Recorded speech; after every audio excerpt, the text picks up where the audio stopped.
My heart, a deep and dark and lonely heart, wanders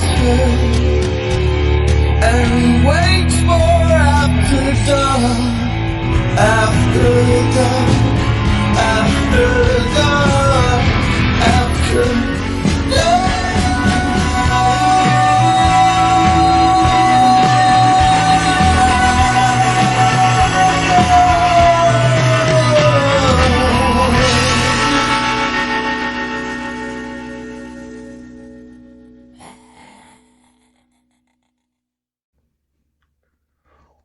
Welcome everyone! It's Friday, and you know what that means? It's time for another edition of Project X Wrestlers After Dark, right here from the VIP room of the Mirage Gentlemen's Club in New York City. I'm Jim Ross, and joining me as always is none other than Vince Russo. Tonight, we've got some incredible action for you, and we're kicking it off with a showdown between Matt Morgan and the ever-controversial Test. Bro, you know Test is going to wipe the floor with this jabroni Matt Morgan. I don't care if Stephanie McMahon is in his corner, bro. Test is a machine. And these fans, bro, they don't even appreciate greatness when they see it. Well, Vince, Matt Morgan's been on a roll lately, and with Stephanie McMahon guiding him, he might just have what it takes to shut Test up tonight. Yeah, okay, bro. Let's get to the ring already.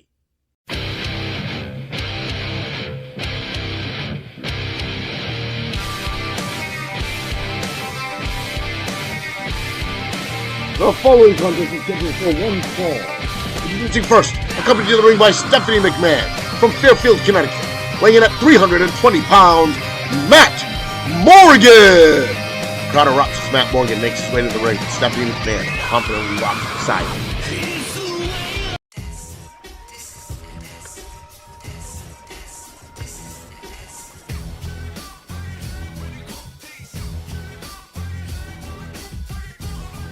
And his opponent, from Toronto, Ontario, Canada, weighing in at 285 pounds, Test! The air as Test arrogantly saunters down the aisle, smirking at the jeering crowd.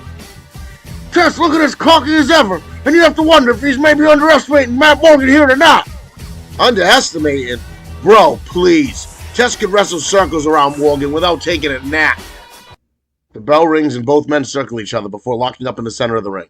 The two behemoths struggle for control, neither giving an inch. Morgan powers Test into the corner, prompting a clean break, but Test seizes the opportunity to deliver a cheap shot with a forearm to Morgan's face. Morgan retaliates with a series of punches, backing Test into the opposite corner. He whips Test across the ring and follows up with a huge clothesline that sends Test sprawling to the mat. They battle back and forth, and we skip ahead in the action. Test counters with a DDT after raking Morgan's eyes and goes for a quick cover, but Morgan kicks out at two. Morgan retaliates with a sidewalk slam, but Test manages to escape a pinfall attempt by grabbing the ropes. The two men exchange hard-hitting blows with the crowd firmly behind Morgan. Test, frustrated, slides out of the ring to regroup. Folks, we got an intense battle on our hands, but we got to take a quick commercial break. Don't go anywhere. We return from the break with Morgan and Test still battling, the intensity clearly escalating. Morgan hits a thunderous spinebuster, but Test kicks out at 2.5. Test responds with a running big boot, nearly decapitating Morgan. But Morgan miraculously kicks out just before 3. Frustrated, Test grabs a steel chair from ringside, but Stephanie McMahon pulls it from his hands before he can use it. Morgan capitalizes with a clothesline that sends both men tumbling over the top rope. The two men brawl on the outside, trading punches and slamming each other into the barricades and ring apron. The referee begins the count, reaching 5 as both men continue their relentless assault. At the count of 8, neither man shows any sign of returning to the ring. Test whips Morgan into the steel steps, but Morgan recovers and spears Test into the timekeeper's area. The referee reaches 10 and calls for the bell, declaring a double countout. Well, damn it! This match is ended in a double countout, but these two men don't seem to care. Bro, this is chaos, and let me tell you, Matt Morgan got lucky. Test was about to end him, bro. Lucky? Test has ordered the dirty tactics all night, and it still didn't get him to win. Morgan and Test continue to brawl as officials rush down to separate them. Bro, Morgan should thank Stephanie for saving his hide tonight. Without her, Test would have walked out the winner. Oh, give me a break, Russo. This fight's far from over, folks. Stay tuned for more PXW After Dark after this.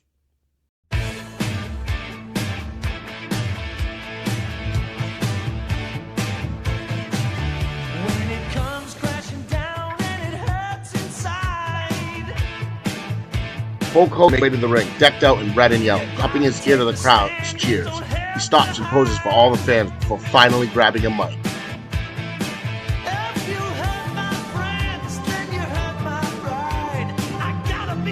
Well, let me tell you something, brother. Wrestle Rave is just the beginning, dudes. Chris Jericho thought he could hang with the Hulkster, but I showed him, brother. I said that punk packing. And now it's time for Hulkamania to run wild all over PXW. And you know something, maniacs? The industry, done, gone, finito. And now it's time for a new industry to rise, brother. And it starts with the Dream Team. My main man, Brutus the Barber Beefcake, and Greg the Hammer Valentine. Together, we're going to change the entire landscape of Project X Wrestling, dude. But that ain't all, brother. There's one more thing on my mind, and that's Yokozuna, the PXW World Heavyweight Champion. Yoko, you've been sitting up there on your throne, eating sushi since Wrestle Rave. But not anymore, dude. I'm coming for you. And in no holds barred, I'm taking that title, brother. What you gonna do, Yokozuna, when Hulkamania runs wild on you? The crowd erupts, but suddenly,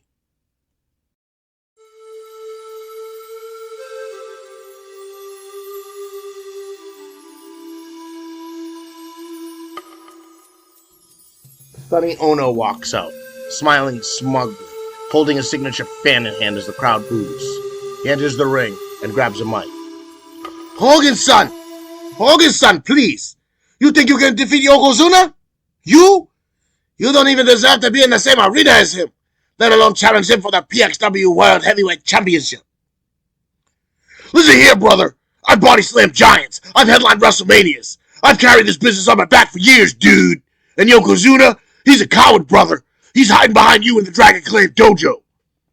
Hogan, you are stuck in the past. Yokozuna is the future. But Yokozuna is generous. He will give you a chance. Next week, you face Hakushi. Beat him, and Yokozuna will gladly break you at no holds barred. Hakushi, Great Muta, Yokozuna, bring them all on, brother, because Hulkamania will never die. And in no holds barred, I'm walking out with the gold, dude. What you gonna do?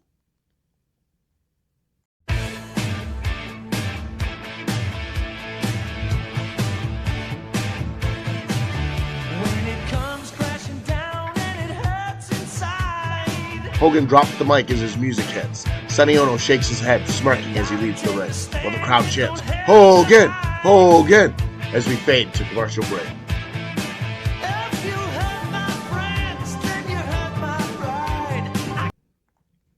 Ladies and gentlemen, the following contest is a triple threat match, scheduled for one fall. The winner will be named the number one contender for the PXW Tag Team Championships.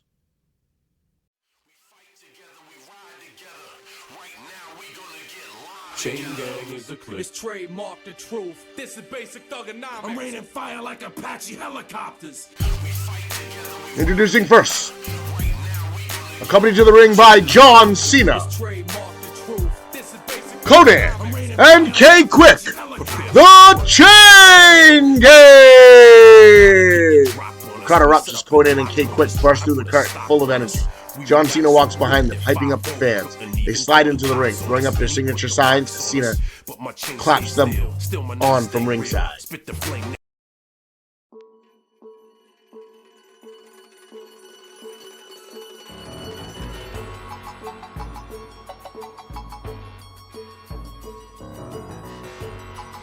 And their opponents, from Japan, accompanied to the ring by Sonny Ono and Kimona Wanalea, representing the Dragon Clan Dojo, Hakushi, and the Great Muta! The arena darkens as Hakushi and Muta step out onto the stage, stone-faced, flanked by Sonny Ono and Kimona Wanalea. The fans shower them with boos as they make their way to the ring, Ono smirking and pointing at the Chain Gang, while Kimona seductively teases the crowd.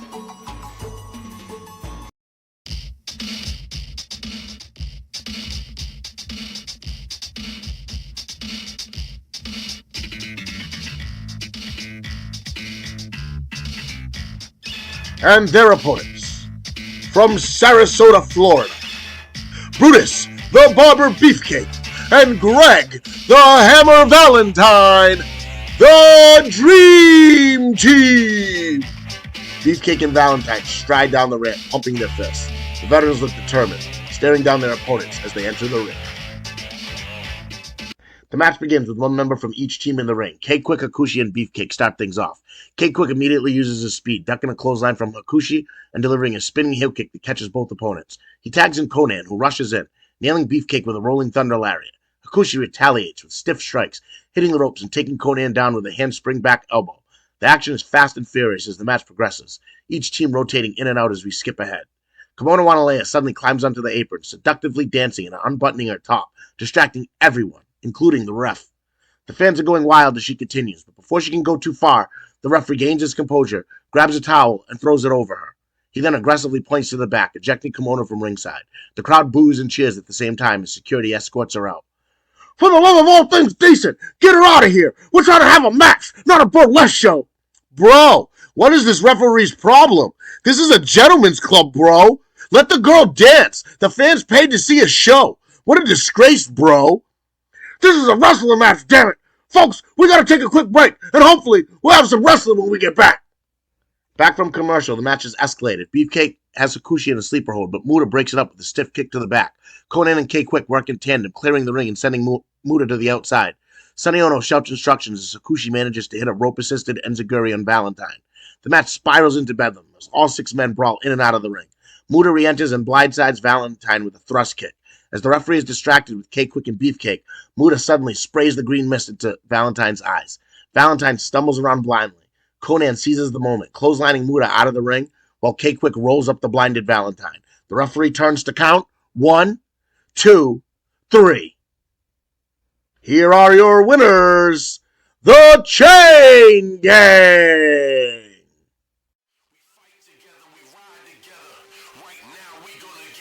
Chain gang is the clip. It's trademark the truth. This is basic thugonomics. I'm raining fire. The crowd explodes as K-Quick and Conan celebrate in the ring. Cena joins them, hyping them up as Muta and Hakushi retreat.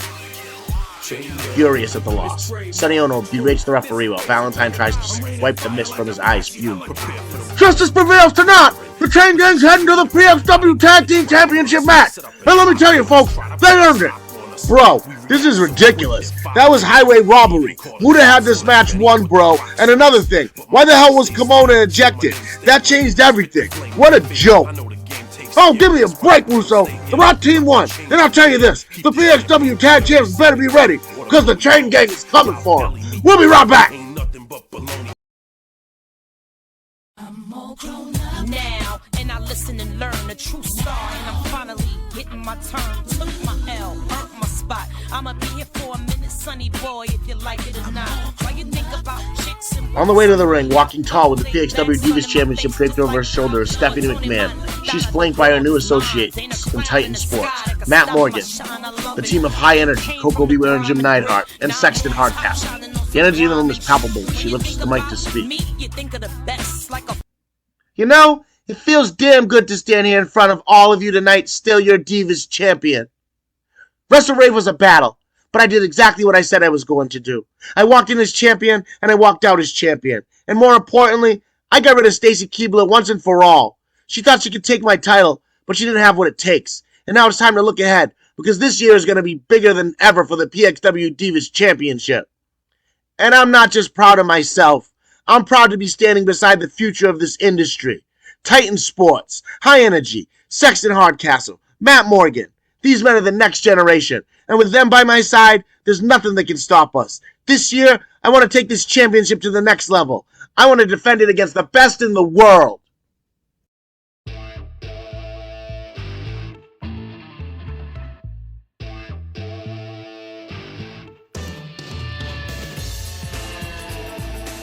Trish Stratus steps through the curtain. The club erupts at the sight of her return. She hasn't been seen in PXW in almost a year. Dressed in designer attire, she struts to the ring, her signature smirk evident. The excitement of the fans is undeniable, until she snatches the microphone and rolls into the ring. Well, well, well. Stephanie McMahon, PXW's Golden Girl. I was in the back listening to you talk about wanting to defend that title against the best, and I couldn't help but think, looks like I came to the right place at the right time. Because let's face it, Stephanie, if you want to defend that title against the best, then I think you're looking at her. Oh, don't act so shocked. You people should be thanking me right now. I've been watching from the sidelines, listening to everyone talk about the Divas Revolution and women's wrestling change. But the fact is, I was changing women's wrestling before any of you even knew what that meant. And Stephanie, as much as you love to parade around with that title, deep down you know it too. There's no best without Trish Stratus. You know what, Trish? I don't need to stand here and listen to you run your mouth. If you think you're the best, why don't you prove it? Oh, don't you worry, Steph. I intend to. How about this? No holds barred, March 7th, me and you, for that title. You're on. I'm all grown up now, and I listen and learn the true star, and I'm finally getting my turn. Took my L, earned my spot. I'ma be here for a minute, sonny boy, if you like it or not. Trish marks in return before backing out of the ring. She tosses the microphone aside and exits the ramp, leaving Stephanie standing tall with tightened sports, ready for the challenge ahead. Oh God! Stephanie McMahon! Trish Stratus! I can't believe Trish has returned to PXW! But this is gonna be a barn burner! No holds barred! Divas Championship on the line! I can't wait! Folks, don't go anywhere! We'll be right back!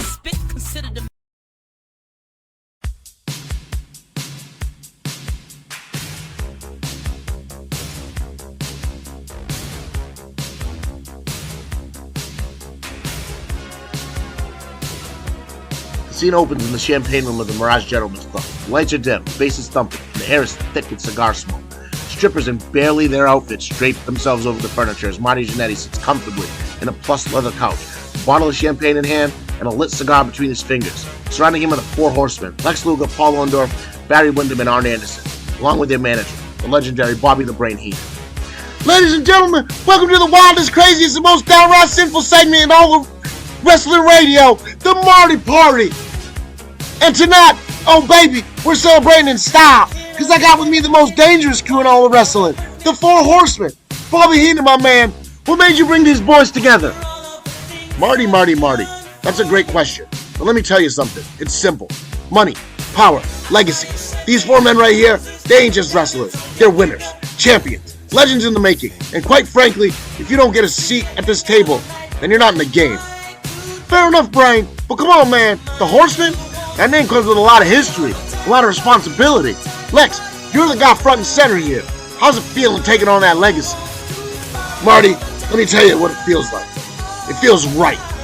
The Horseman name means dominance. It means control. It means the best. That's exactly what we are. And as long as I'm leading this group, that ain't changing. Damn right, Luger. Look at us, Marty. This isn't a group. This is an institution. We don't just run PXW. We own PXW. And anyone who thinks otherwise, well, they end up just like the rest of them, broken and beaten. You're looking at the baddest bunch of SOBs in wrestling, Marty. With Bobby Heenan in our corner, we're untouchable. Before Marty can respond, the mood shifts. The doors to the champagne room swing open, and in walks a man who needs no introduction. The nature boy himself, Ric Flair. The strippers react in excitement, but the mood among the horsemen immediately shifts. Woo! Look at this! Look at this! The Four Horsemen! Riding high, popping bottles, living large. Without the nature boy? What the hell kind of party is this? Flair struts forward, his signature Rolex glistening under the club lights as he walks right up to Luger. Lex! Big man! I gotta thank you. Really, I do. You kept the name alive. You held down the fort. But, I'll take it from here. The room falls silent. Luger chuckles at first, shaking his head. But then he notices Flair isn't laughing. Come on, Rick. It's good to see you. But let's be real here. Horsemen, this is my group now. You had your run. We moved on. You should too. Flair looks at Bobby Heenan, then at the other horsemen who stand firmly behind Luger. He exhales sharply, nods. Then smash! Flair swings a champagne bottle and shatters it over Luger's skull. Luger drops like a ton of bricks, blood trickling from his forehead. The room erupts into chaos, but instead of defending Luger, Windham, Orndorff, and Anderson turn on him. The three men swarm Luger, stomping him out as Flair and Heenan watch, grinning. Marty Jannetty jumps up, trying to restore order. Guys! Whoa! This is nuts, guys! Come on, man! Somebody stop this! The beating continues. Windham and Orndorff drag Luger to his feet, and Anderson plants him with a spine buster onto the champagne-soaked floor. Flair kneels down, patting Luger on the chest before standing up and adjusting his cuffs. Luger, you were never cut out for this. The Horsemen, they were always mine. And now, they're mine again. Woo! Flair extends his arms and Heenan steps forward, embracing him in a hug as Wyndham, Orndorff, and Anderson fall in line behind them. The strippers look on in stunned silence. Flair and his reunited horsemen exit the champagne, leaving Luger laid out, broken and humiliated. The segment fades as Marty Jannetty looks around, shaking his head at the carnage, muttering under his breath, "Damn, man. Now that's a party." Ladies and gentlemen, the following contest is your main event of the evening. This contest is scheduled for one fall and is for the King of the Night Championship.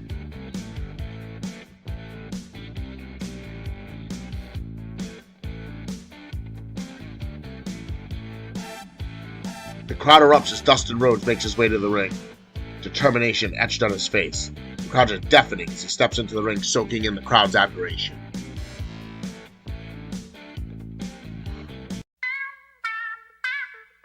Godfather's in the house. The Godfather emerges from the curtain, draped in his signature attire, strutting down the aisle with his manager Ted DiBiase by his side, and his host surrounding them. Boos rain down. Godfather enters the ring, removing his lavish coat, while DiBiase stands outside, smirking at the crowd. Introducing first, the challenger from Austin, Texas, weighing in at 260 pounds, the natural Dustin Rhodes. And his opponent, representing Money Incorporated, accompanied to the ring by the $1 Million Man Ted DiBiase. He is the reigning, defending, undisputed King of the Night champion, weighing in at 320 pounds, the Godfather. The match begins, and the early minutes of the match are an even contest, with both men feeling each other out. Godfather tries to use his size advantage, but Dustin counters with speed and technical prowess. Dustin lands a series of stiff right hands, backing Godfather into the ropes. A big Irish whip sends the big man across the ring, but Godfather counters with a heavy shoulder block that drops Dustin. He follows up with a leg drop and goes for a quick cover. Only a 1 count. Back on their feet, the two trade blows. Dustin ducks a clothesline and hits a beautiful drop kick, sending Godfather reeling. Dustin presses the attack with a scoop slam and follows up with a knee drop to the forehead, covering for a 2 count. Godfather, visibly frustrated, rolls to the outside, where DiBiase whispers something to him. Dustin follows, but as he approaches, DiBiase steps in front, distracting him just long enough for Godfather to sucker punch him with a cheap shot. He rams Dustin into the steel steps before rolling back in. The referee warns Godfather, but the damage is done. Dustin fights back, reversing a whip into the turnbuckle and landing a big bulldog. He hooks the leg. 1, 2, kick out. The match remains anyone's game. Ted DiBiase climbs onto the apron, shouting instructions to the official, and tries to pass Godfather a foreign object. But the referee turns and catches him. The crowd explodes as the referee points to the back and ejects DiBiase. The $1 Million Man throws a fit, arguing with the referee, but the decision is final. Finally, the referee's had enough of Ted DiBiase's shenanigans, and he's been ejected from ringside. Now we're going to have a fair fight. Bro, this is an injustice. That referee is way out of line, bro. Money Inc. is being robbed here. Well, DiBiase's gone, and we got to take our final commercial break. Don't go anywhere, folks. We'll be right back with the conclusion of this match. Back from the break, the match is still a dead heat. Both competitors have had near falls, each coming within inches of victory. The crowd's fully invested. Godfather delivers a pump handle slam, but Dustin kicks out at 2.